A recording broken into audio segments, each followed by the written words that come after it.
So I'll let you introduce it as we clap you onto the stage. Please welcome Gabriel.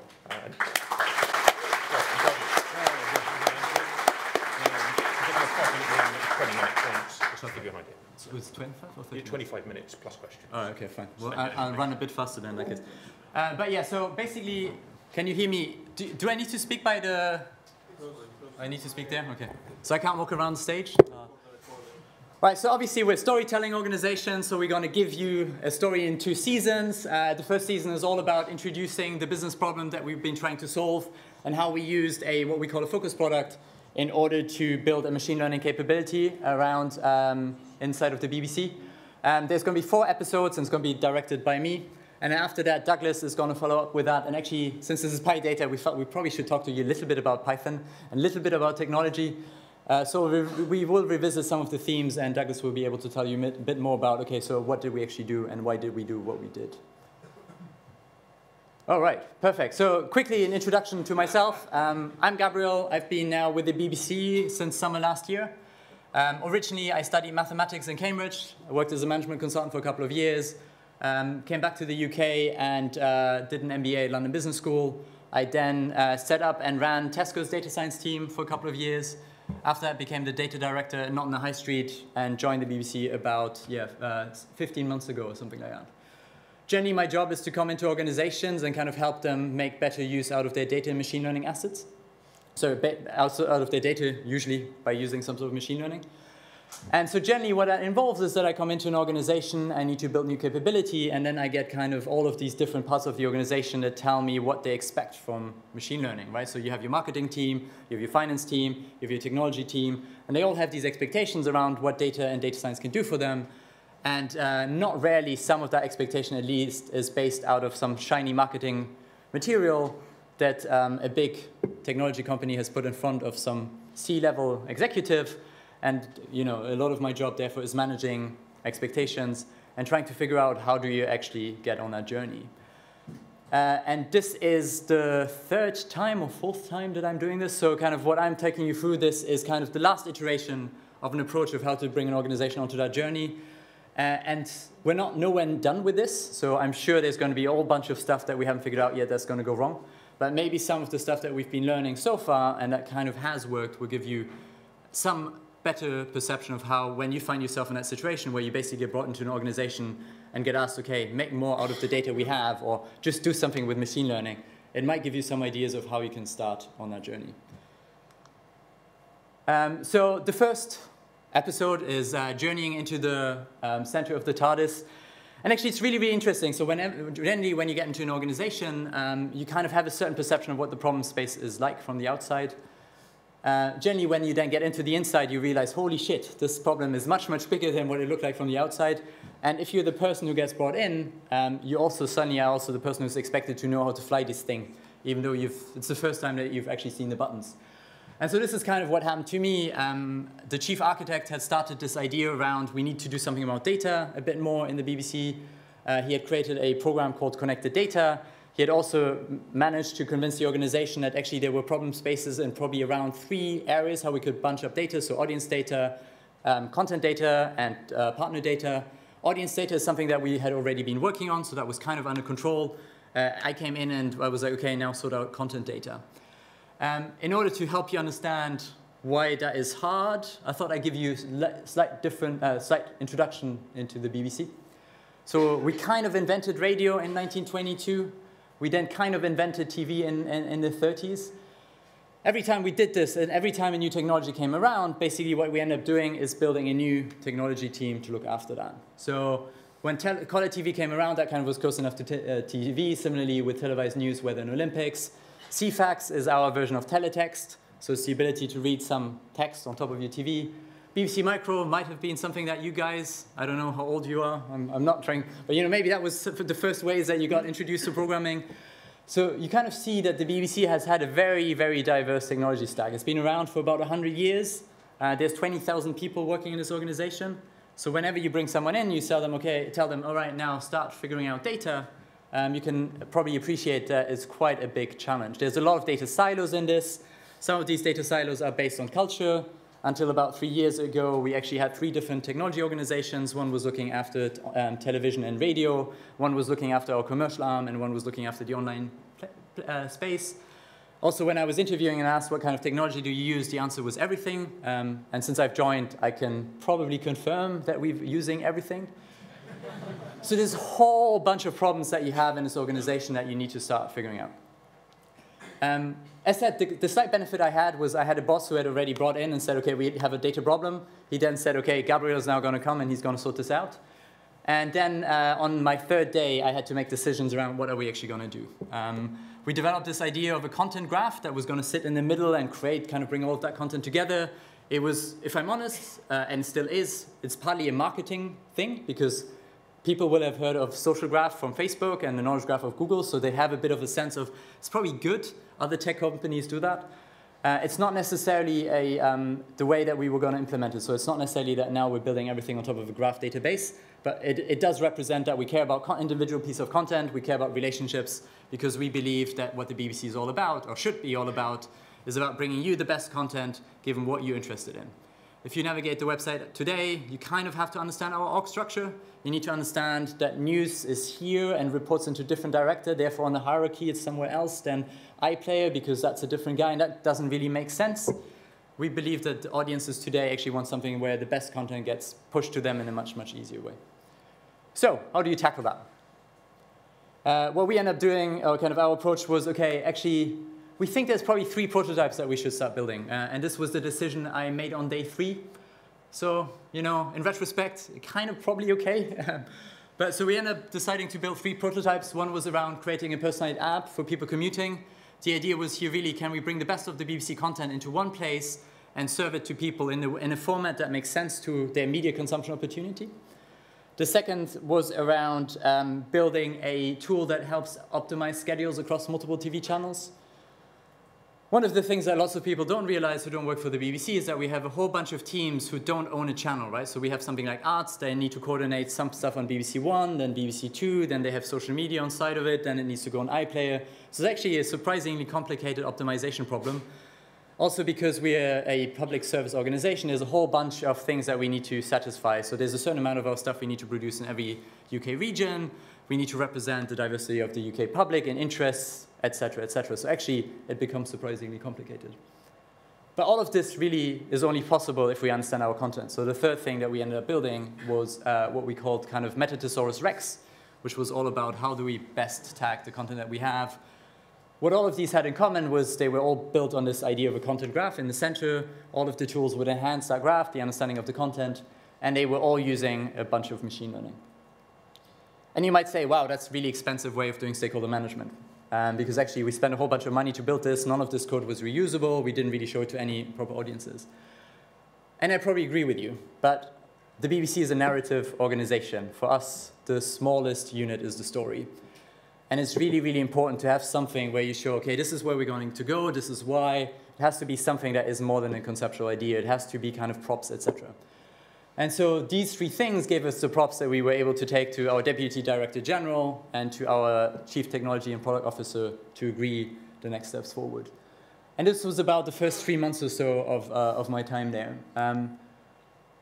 After that, it was all about creating, really, what are we going to do now with these props? How are we going to take any of this forward? And what we agreed was actually, if we're going to build a platform that brings together better data and takes advantage of machine learning, what we need is a way to get to an audience. Because if you don't have an audience, then there's no real point in building this. Because you end up either in one hand where you build a platform that kind of tries to boil the ocean, and I've showed you beforehand what data problems we have across the organization, or it is this thing that kind of basically gets stranded because there's no way to get to an audience, so therefore you have no way to test your prioritization, and you have no way to test your machine learning algorithms.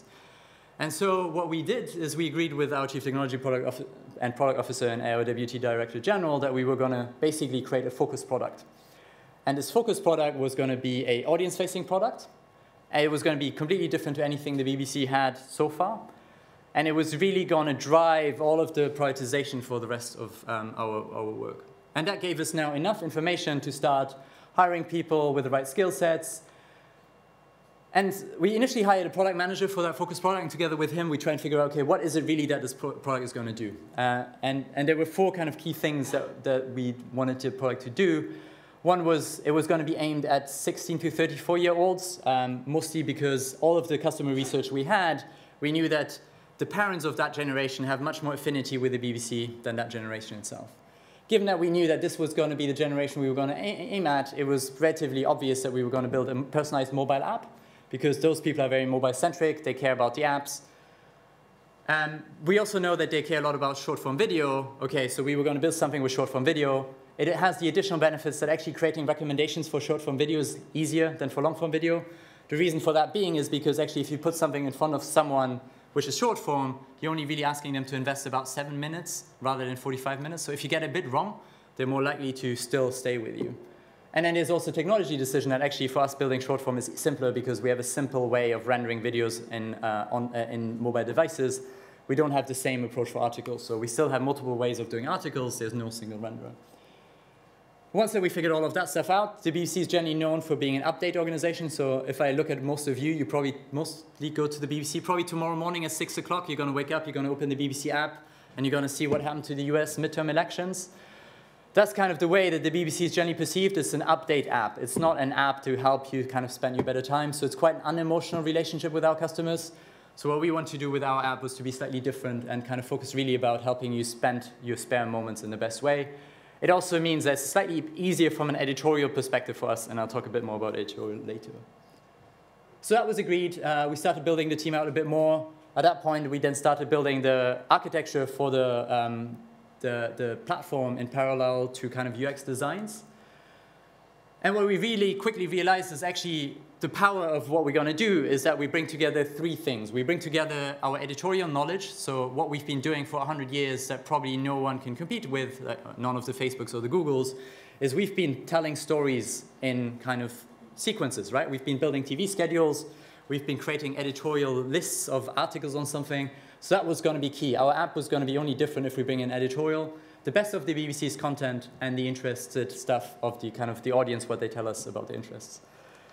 And our UX team then basically developed what we called like the thin slice, or the minimum viable product of what we needed to be to support in order to do that. So we needed a login page. Luckily, we can use BBC sign-in. So once the app is available, you can just use your BBC account. That will pull in some data that we already have about you.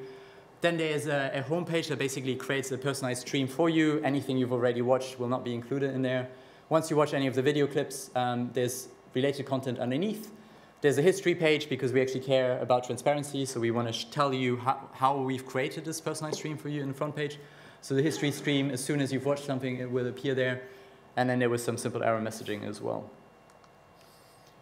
And that actually got us into the first problem. And I'm not going to talk a lot about this because Douglas is going to talk a lot more about this. But generally, how do you start building a recommendation? Well, there's kind of 2 ways. You can do it content-based or user-based. Given that we had never done this with this kind of content, we didn't really have a lot of good content metadata, and we didn't really have a lot of user interaction history. I'm not going to tell you what we did, because that will be Douglas's part. But think about that problem. How do you get started in this case? All right, so we're in an organization that has a lot of data, lots of messy places, doesn't really know what to do with it. How do you move this forward? Over and over again, you're going to fall into some of these challenges. This was actually one of the reasons why we wanted a focus product, because now we could show actually this is not just a problem that's out there, it's an actual problem that we need to solve. And what we ended up building is we ended up building an internal prototype to test with internal audiences, because actually it's hard to figure out whether it's good enough. It's hard to figure out whether enough of our content goes through. And that was really interesting because it showed us another interesting problem that is quite distinct to the BBC, or that's distinct to a media organization that you don't have if you're platforms such as Facebook or Google. It is that we're actually legally liable about what we put out. This is because we're not just a distributor, but we're also a content producer. And it's just 2 challenges that we're working through at the moment, and I think we've mostly cracked how we deal with that from a machine learning perspective. The first thing is about defamation. So most of the videos that we tend to show on our websites, there is an article around them that allows you to kind of just clarify some of the statements you're making. It allows you to bring out other opinions. In our case, when it's just a short-form video proposition, we don't have that ability. So we need to find different ways to let people know that they feel that we're not representing the fairness and kind of impartiality of our editorial values. And the second thing is around contempt of court. which is the problem that actually if someone, for example, is currently being accused of sexual harassment and we have an interview with that person denying the claims, a great content-to-content recommendation engine will have lots of related content underneath which talks about sexual harassment. If that happens while the court case is happening, that might be perceived as us having an opinion about the guilt of that person. And actually, this is the first time ever in my life that I had discussions with people around who's going to go to prison if we get if we get product or algorithm decisions wrong. This is where I'm going to hand over to Douglas to tell you a bit more about actually what did that mean for us in practice and how did we build some of it from a technology perspective. Thank you, Gabriel. So, hi everyone. My name is Douglas. Just a quick introduction. So, I was born in Brazil, and originally I was a mechanical and aeronautical engineer. But I've been working with data science since then, but we didn't have a name at the time. And I've come to the UK 3 years ago. So before the BBC, I was working in the Mirror as well. So I helped them to build their data science team and to do something very similar to what we're doing here in BBC. And I recently joined BBC 3 months ago, I think. Yeah, I think beginning of August. So that's me. So just to remind,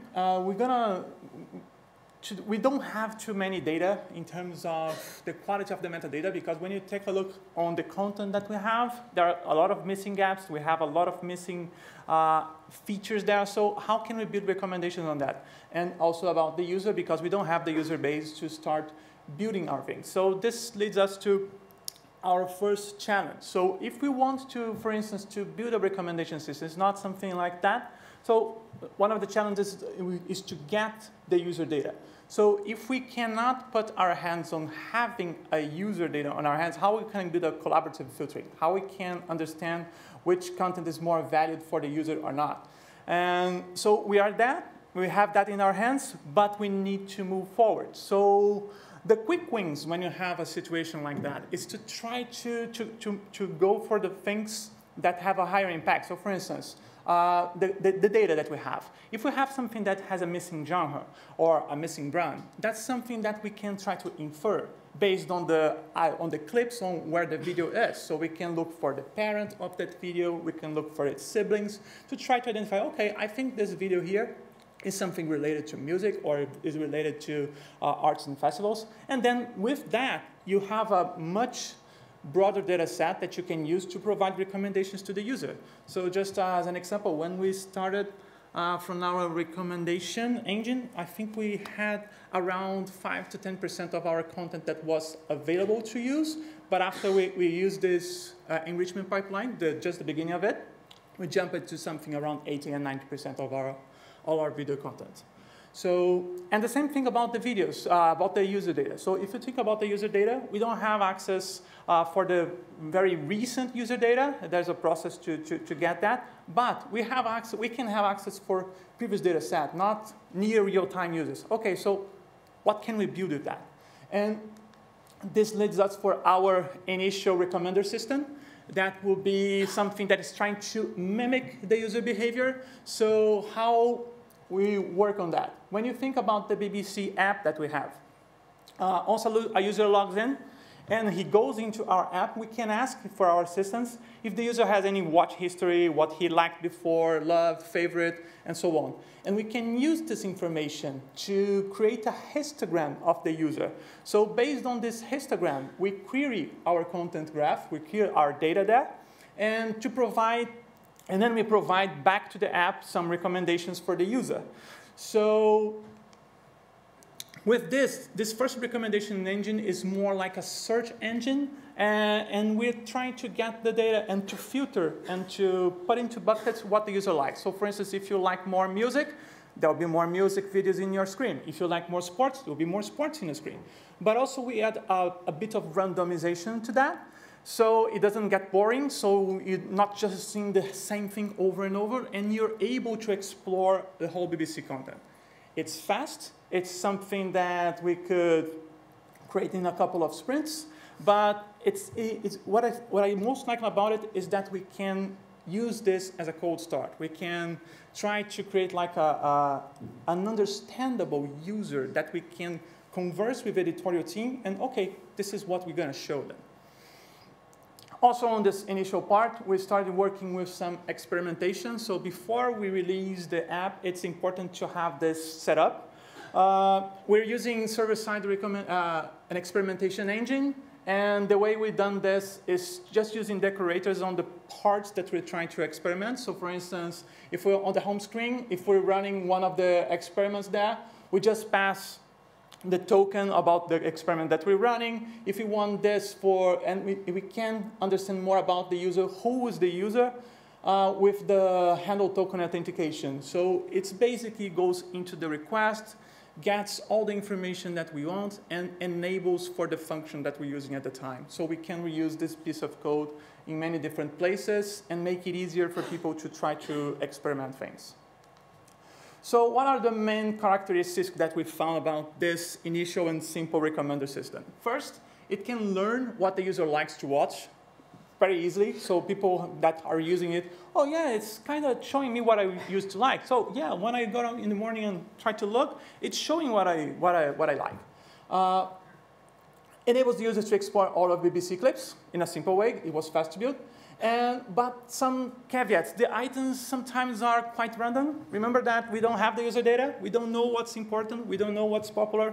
We cannot compare them. So this is an issue. And we have to fix that for the next iterations. So that will not be this, of course. And if the content is not well mixed, it can include the users in a bubble. So if you're just watching sport items, if you don't do it properly, it will be just sport articles for you. Which leads us for our next recommendation system. That is a simple collaborative filtering around the data that we have. So what is collaborative filtering, for those who are not familiar, is basically trying to find your doppelganger and trying to say, OK, which one in our database has similar tastes with you? And then we try to provide to you what those persons have seen and watched as well. So how we did it? Basically, we used 2 data sources to provide to train the models, and we created playlists based on them. So we used the data from the users, and we also used some curated lists from the journalists. So what we did with that, we created with that list, we were trying to understand whenever someone watched a video, what were the related videos that were around that play. So with this, you can do this within the whole user database, within the whole playlist, and try to, OK, whenever someone watches a particular clip, for instance, about Brexit, these are the possible videos that we will be showing to that person.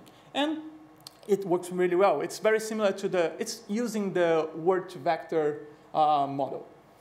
So, and whenever we need to infer this, we separate 2 parts of the user history. So on the initial part, we build a user history.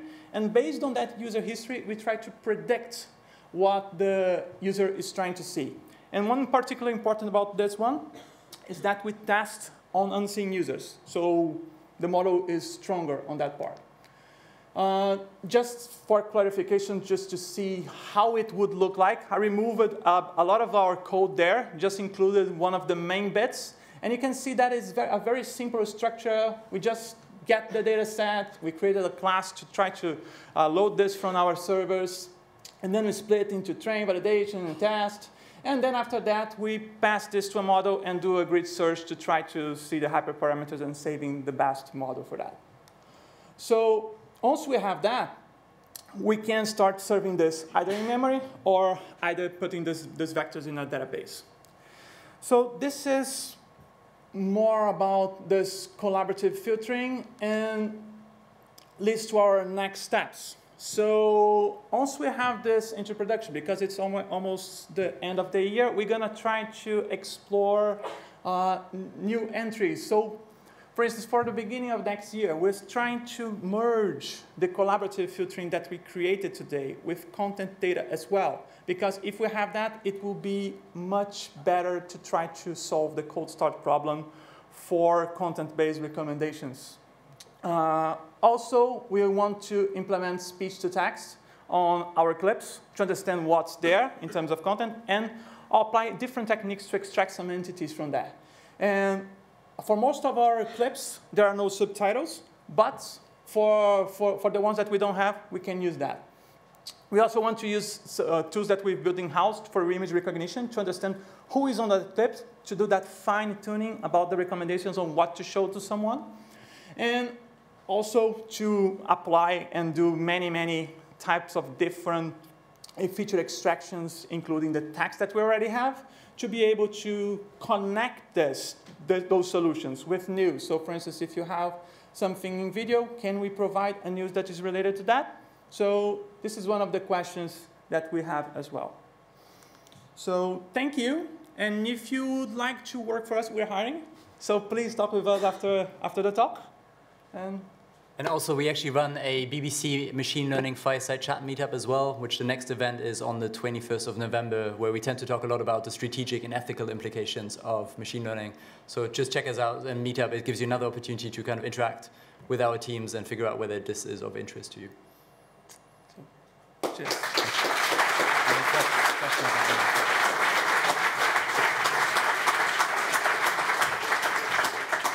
Well, thank you very much. And you kept beautifully to time, so it was brilliant. Yeah, we were racing a bit. No, you were, because I rushed you a little bit, but you completely kept it in. Brilliant.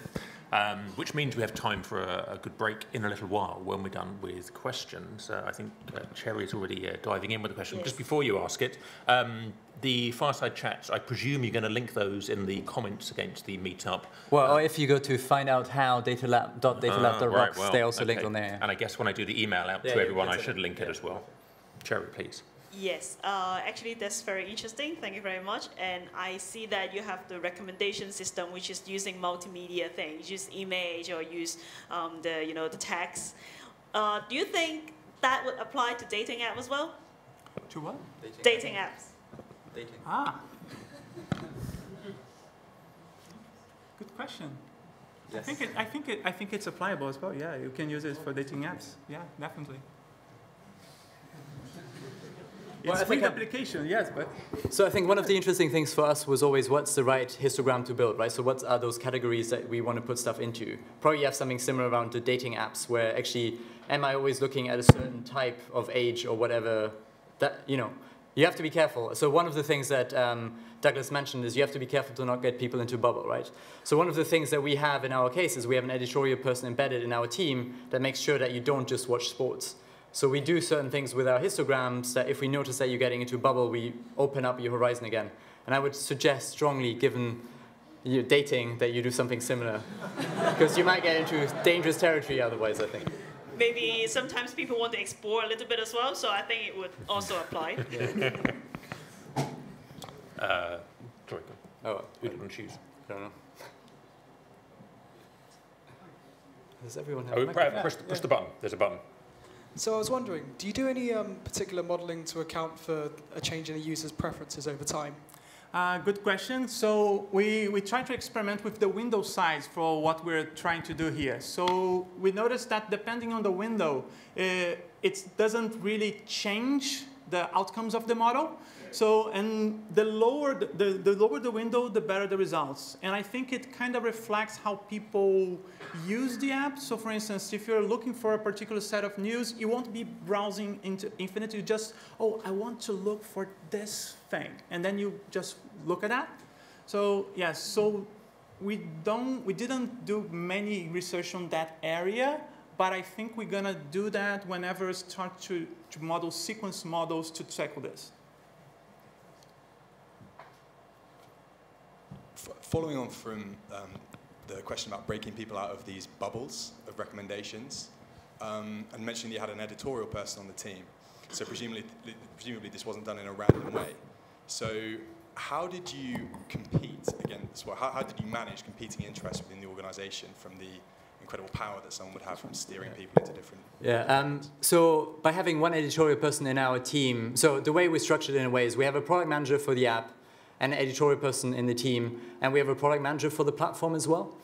So that kind of gives 3 people that are responsible for stuff, or actually really 2 people, and they have very clearly defined stuff. So the product manager for the app in the end has to decide what the app looks like. Product manager for the platform is responsible for the machine learning algorithms to a certain extent as well. The editorial person is the one that we need to convince to get editorial sign-off for. But it's a lot of back and forth. So one of the things that we had a lot of discussions, for example, was like there's opinions around what good content looks like. So first she said, actually, if it's less than three words in the title, it's a bad title, exclude all of that stuff. Now, by being embedded in our team, we can then go back and we can get one of the data scientists to say, actually, if you do that, you exclude 50% of the content. Do you really want to do that? And this was a bit of a back and forth. By having one person, though, it means that she can channel all of the rest of the editorial discussions with the rest of the BBC, and she can also do that selling part, which is just as important, right? So our other editorial colleagues are much more likely to listen to her if she says, OK, this is under control, don't be worried, than if I would go there because what do I know about editorial? So it helps having just one person. That really helps us. I'm going to say one more question, I think, because I can imagine there's a rich conversation to go on, and it should carry on in the break afterwards. So one more. Can you hear me? Okay, yes, yeah. Great talk. I want to ask you about your relationship with BBC iPlayer and why you're creating a new app instead of using that. Because I, for instance, use BBC iPlayer, and I'm just wondering, first of all, do you take any of the history from BBC iPlayer to this new app? What's your strategy around this new app, and is this particularly why, for instance, now I have to sign into BBC iPlayer to use it? Is this part of your strategy, part of the reasons why? So the reason you have to sign into BBC iPlayer is not related to this. So this is related to the last charter, where the government kind of made us promise that we'll make sure that you pay your license. No, so it is slightly separated to that. So the iPlayer is, at the moment, very much a product that allows you to enjoy long-form dramas, etc. It's not the thing that you pick up when you have 10 or 15 minutes in between while you're waiting for the tube, for example, or waiting for a bus, generally. And that's kind of what this app is focused on, something very different. So actually, we have about 1 million clips or something like that that do not appear on iPlayer. They appear on the pages of a news article, for example, or they appear as part of the sports section, or they appear because they're basically a trailer to some episode that we're creating. So it brings together all of these short-form clips to try and kind of bring the best of the, it's really to help you better spend your short amounts of times. It's not there in order to replace iPlayer. There's interesting questions, though. Just a quick one. Were we able to use any of the iPlayer data? Actually, we tried that. We tried to create histograms based on your iPlayer history to see whether we could create short form. It's just quite different, and we didn't realize that it was actually adding that much value. What we're trying to do, however, is see whatever we built from an algorithmic perspective, to what extent can we then bring that back to iPlayer so that actually the experience for you is much more similar when you navigate across the different BBC products in the future. Let's thank our speakers.